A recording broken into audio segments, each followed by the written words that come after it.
Nagluto tayo ng sinigang na hipon with dahon sili. Nilagyan ko po siya ng kalamansi pang paasim.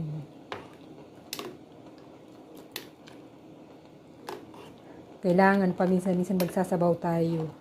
Ang hirap pag walang sabaw.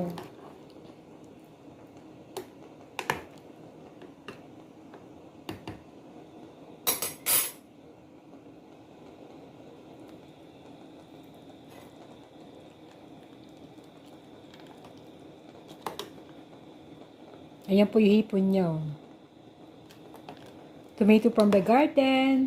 Dahon sili from the garden. Solve na ang tanghalian.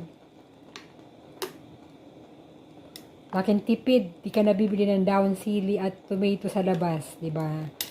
Talaga pag may garden ka talaga, pag may tinanim ka, may aanihin ka talaga. Kaya magsipag tayo magtanim. Para malaking tipid.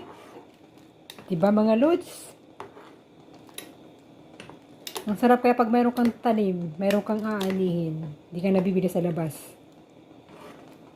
Ganyan mo to yung dahon sili. Pag bibili mo yan sa store dito sa US, $2 na yan. Hindi pa siya fresh. At saka yung tomato.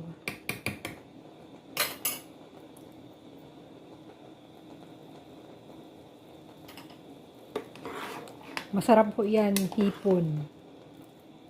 Yan.